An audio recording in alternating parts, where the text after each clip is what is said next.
sa technical at wala na namang mapapanagot, no? Kaya po sinabi ko, nakatutok po ang lahat kahit sa COMELEC, no, sa issue na ito.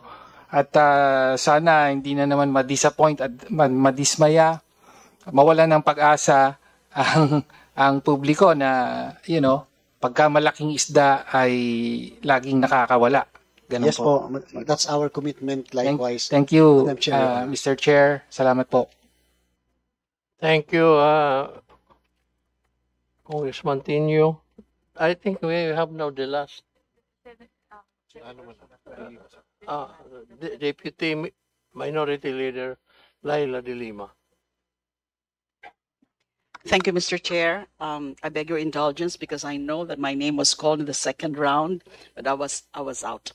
And I made some inquiries here, and that most of my queries had already been asked. Just on 2 points. Still on the prohibited donations, to the Honorable Chair Garcia, the prohibited donations. So 31.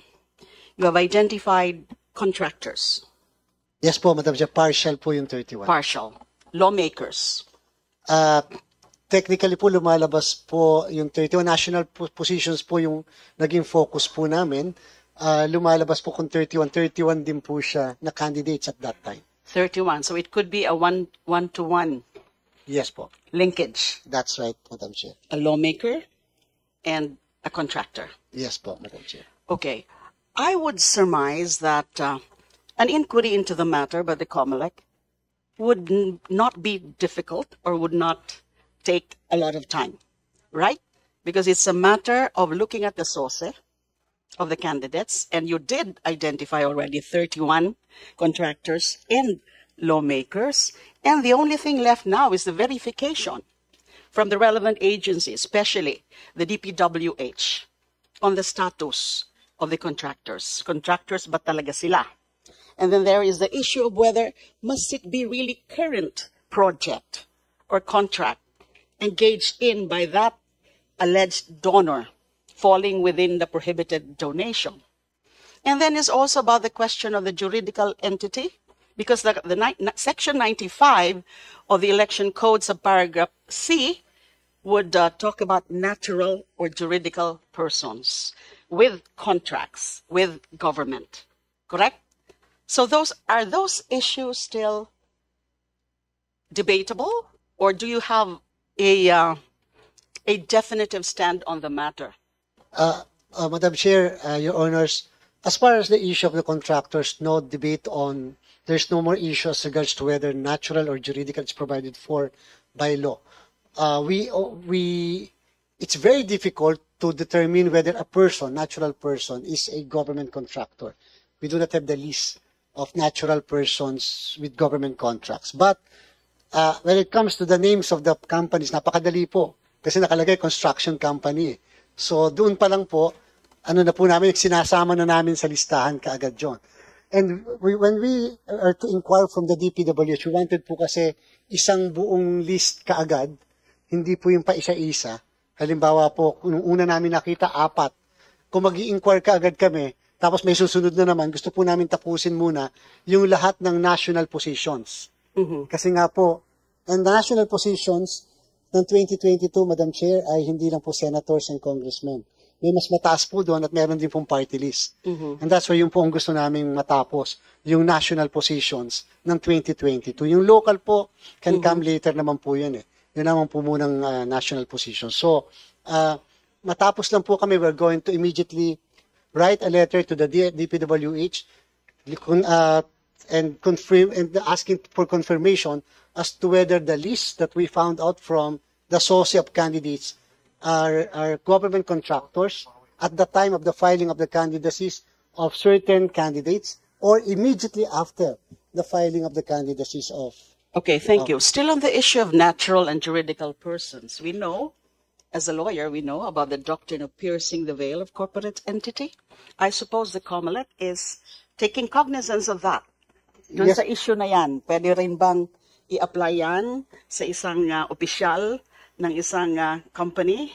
Yes po, Madam Chair. Although the the provision of Section 95C is contained in the Omnibus Election Code. Yes. Yung ultra vires acts Uh-huh. of corporations will always bind the officials of the company. We can always pierce the veil of corporate fiction because the acts of the corporation will bind likewise the officers being violations of the law. Okay, so I'm sure that you're still further studying the matter. Just one last point, party list. You stressed quite correctly earlier that in the party list system, the real candidate is the party list and not really the nominees or mga representatives of that party list. I'd like to secure your view or opinion on, okay, so party list and then party list members and district representatives. Party list is the party, not the nominees. The real member of the House is the party list. So on the premise that they're supposed to be of equal footing, the district representatives and the party list, what is your view about term limits? We know about the term limits of the district representatives. Now, it would seem now, because it's not very clear, there's nothing in the party list system law about the term of office of party list. What's your view? Can we also apply the 3-term limit applicable to the district representatives to the party lists as members of the House? In that case of Palparan versus HRA, it was against the Bayan Muna. The Supreme Court said that the 3 consecutive limit does not apply to the organization. The 3 consecutive limit is applicable to the nominee himself or herself, simply because the provision of the Constitution under Article 6 of the Constitution on the legislative department, the age qualification, the residency qualification is applicable to the nominees themselves and not to the party list. So you're fine with that? COMELEC is fine with that current ruling of the Supreme Court, applicable only to the nominees, but not the party list? Yes, Madam Chair, Your Honors, that's because we honestly believe that an organization can have several terms of office. It can be 6 terms, 8 terms, so long as the nominees will always be changing after the 3 consecutive term limitation. Okay, thank you. Thank you very much. I can still pursue that. Thank you very much, that Madam point in other forum. Thank you. Thank you, Honorable Laila de Lima. Madam Chairperson. Ako muna. Okay, thank you very much, Vice Chair Matuga. So I would just like to field a few questions before we close out the interpellations. I know everyone's a bit tired, so I'll keep it fast po. So perhaps a few questions po with regard to I've been scrutinizing the specific line items as proposed in the NEP of the COMELEC. So siguro po I just wanted to understand, kasi po you mentioned Chair George, that one of the differences that you're proposing is to create like a longer preparation period for the 2028 NLE.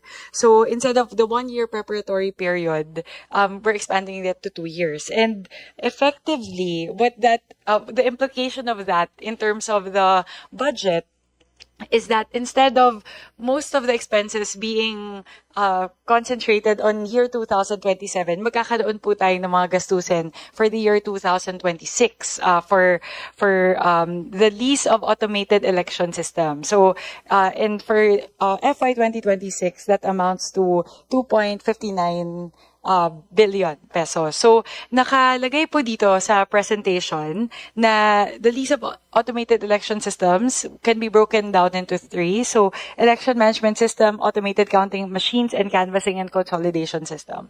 So, if you may please enlighten po, Chair George, I have a few questions on this lang po. Kung maiintindihan ko po, kasi diba, the total for the 2 years of the preparation for the lease of AES would be 17.29 billion as indicated in the presentation. So, ang tanong ko po, dahil po ba mas aagahan natin yung preparation, meaning we're doing early releasing of these components, ang mangyayari po ba dyan, mag-incur ba ng additional cost on the part of COMELEC? Or ang mangyayari lang, aaga yung some parts, some of the expenditures that would have been spent in 2026 at 27 would now be spent in 2026. So, siguro po, sa madaling sabi, yung tanong ko po is, dahil po, in-expand natin yung preparation period from 1 year to 2 years, meron po bang additional cost to the government? Wala po, Madam Chair, except yung additional cost kung dadagdag yung botante, may dagdag po talagang additional cost. Pero in terms of the system, wala po. Ang mangyayari po, mapapa-advance lang namin, hahatiin po namin yung dapat na pagkalaki-laki na kasi po, alam po namin yung fiscal space eh. Isipin niyo po kung bigla kami manghingi sa 2027 ng 23 billion na lang po. 23 billion. Napakabigat po yun sa gobyerno.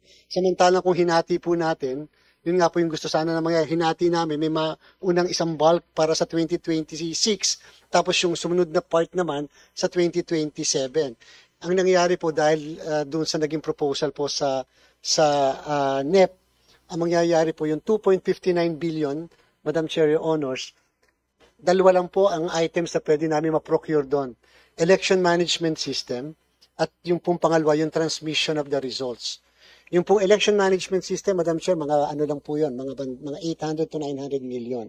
Yun naman pong transmission, usually po mga 1.6 billion pesos po yun, yung transmission. So, ibig sabihin po, maseset aside, wala pa po yung machine.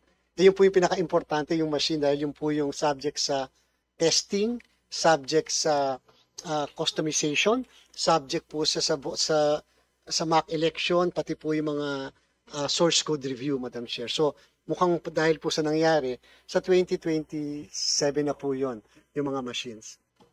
Okay po. So, itong 2026 na 2.59 billion, mostly systems lang yan. Yes, wala po. yung mismong machines. Wala po yung machines, wala po yung list ng machines, and therefore, parang nabaliwala rin po yung sanang preparation namin na makapag-advance kaagad para makita natin yung galing ng makina bago mag-2028. Dahil po, madideliver sa amin yung mga makina, Madam Chair, either pag nag-procurement kami ng 2027, either last quarter ng 2027 or early part ng 2028, mag-e-election na po yun. Dahil po doon lang tayo makakapag-customize ng machines. So, ibig sabihin po, hindi magiging effective yung 2-year early preparation without the machines. Napakalaking component po kasi talagang gusto natin lahat po kasing mga Pilipino sa machines ang focus.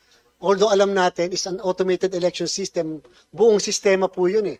So sana po makasama talaga yung machine. Kasi ang para sa mga tao, pag na-reject yung balota, may daya yung machine. Pag hindi bumilang ng tama, may daya ang machine.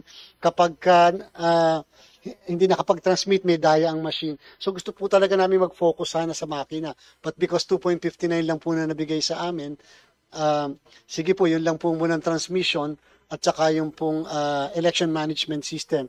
Sapagkat, Madam Chair, alam po namin yung fiscal space ngayon, plus wala po talaga sa budget yung barangay and SK. Yung pong, sa pag nag-continuing tayo at nanghingi na kami ng dagdag, yan po sana kung sakali pong may pagbibigyan po ang kagalang-galang na kongreso na dagdag, yan po sana at sasabit po namin sa committee, yung pong computation namin, yan po sana yung masama kasi po, nung pong, again, ulitin ko po, nung pong aprubahan yung postponement ng barangay and SK, na-submit na po at na-receive na ng kongreso ang NEP. Kaya po wala sa NEP natin yung para sa barangay and SK ng November 2, 2026. So siguro po, Chair George, actually that was my next question. Pero kung papipiliin po kayo siguro ngayon, given the limited fiscal space, kung ano po muna yung bibigyan natin ng prioridad for additional funding, if we're able to find an additional source, ang mangyayari po, mas pipiliin po na i-prioritize ngayon yung additional funding for the staging of the 2026 BSKE kumpara po sa halimbawa dadagdagan natin yung sa preparation para magkaroon ng pondo yung procurement ng machines. Definitely po, Madam Chair, we should never compare one election as against the other. A barangay and SK election is that much important